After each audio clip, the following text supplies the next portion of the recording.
IPL 2025ರ 4ನೇ ಪಂದ್ಯದಲ್ಲಿ ಇಂದು Delhi capitals ಮತ್ತು Lucknow super Giants ಮುಖಾಮುಖಿಯಾಗಿವೆ.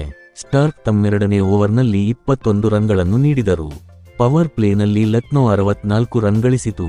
Mitchell Marsh ಸ್ಫೋಟಕ ಬ್ಯಾಟಿಂಗ್ ಮಾಡಿದರೂ ಕುಲ್ದೀಪ್ ಯಾದವ್ 4 ಓವರ್ಗಳಲ್ಲಿ ಕೇವಲ 20 ರನ್ ನೀಡಿ 2 ವಿಕೆಟ್ಗಳನ್ನು ತೆಗೆದರು. ಲಕ್ನೋ ಸೂಪರ್ ಜೈಂಟ್ಸ್ 20 ಓವರ್ಗಳಲ್ಲಿ 209 ರನ್ ಗಳಿಸಿತು. ತಂಡದ ಪರ ಪೂರನ್ ಅತಿ ಹೆಚ್ಚು 75 ರನ್ ಗಳಿಸಿದರೆ ಮಾರ್ಷ್ 72 ರನ್ಗಳ ಇನ್ನಿಂಗ್ಸ್ ಆಡಿದರು. ಎರಡನೇ ಇನ್ನಿಂಗ್ಸ್ನ ಪ್ರಾರಂಭವಾಯಿತು. ಪ್ರಾರಂಭದಲ್ಲೇ ಆಘಾತವಾಗಿತ್ತು. ಸ್ಟಬ್ಸ್ ಮತ್ತು ಅಶುತೋಷ್ ಡೆಲ್ಲಿ ತಂಡಕ್ಕೆ ಕೊನೆಯ ಭರವಸೆಯಾಗಿ ಉಳಿದಿದ್ದಾರೆ. 9 ಓವರ್ಗಳ ಅಂತ್ಯಕ್ಕೆ ದೆಹಲಿ 5 ವಿಕೆಟ್ಗಳಿಗೆ 83 ರನ್ ಗಳಿಸಿದೆ. 19ನೇ ಓವರ್ನಲ್ಲಿ ಅಶುತೋಷ್ ವರ್ಮಾ 1 ಸಿಕ್ಸರ್ ಮತ್ತು 1 ಬೌಂಡರಿ ಬಾರಿಸಿದರು.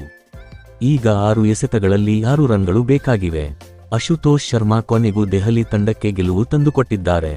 ಸಿಕ್ಸರ್ ಬಾರಿಸುವ ಮೂಲಕ ಲಕ್ನೋದಿಂದ ಪಂದ್ಯವನ್ನು ಕಸಿದುಕೊಂಡಿದ್ದಾರೆ. ಈ ಪಂದ್ಯವನ್ನು ಡೆಲ್ಲಿ 1 ವಿಕೆಟ್ನಿಂದ ಗೆದ್ದುಕೊಂಡಿದೆ.